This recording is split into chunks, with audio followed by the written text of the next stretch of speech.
Hello, my name is W. Calvin Anderson.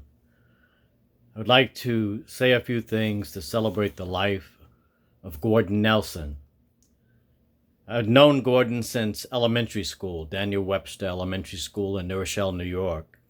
We were part of the second group that actually participated in the integration of New Rochelle Public Schools. Gordon and his brother, Easton, were early friends when I was in third grade.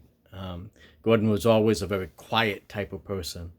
I didn't really get to know him in depth, so to speak, until we were first published in actor Ruby Dee's anthology called GlowChild.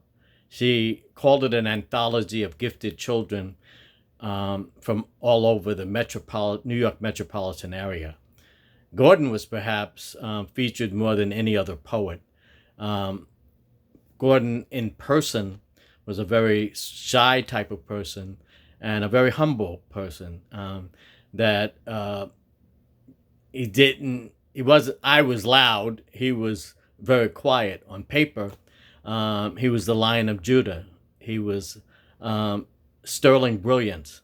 He and I sort of became simpatico in a lot of ways because Ozzie Davis and Ruby Dee, because of the anthology called GlowChild, sort of put together almost an artist guild because they actually paid us royalties for our contributions. And then we started hanging out together because of their children, Guy and Hesna Laverne.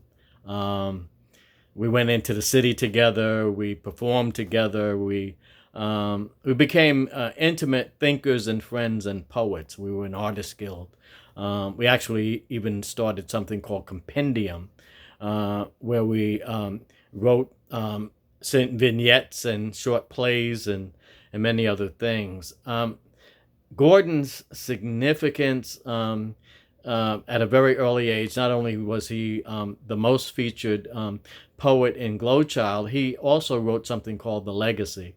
And The Legacy was performed by the National Black Theater Company that was under the artistic direction of Barbara Ann Teer.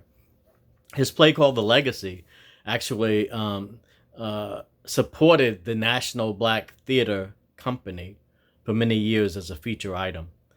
Gordon was a giant, not really just on paper, but he had that humble modality. He was an enormous character and person, and if you knew him, he was always showcasing in a humble way many other talents in art and many other types of expression. I think he was one of the most brilliant people I ever met.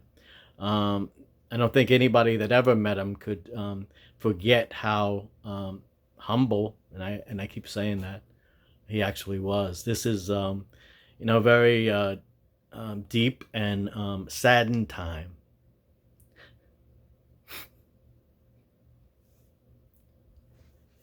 He was a good brother and a friend.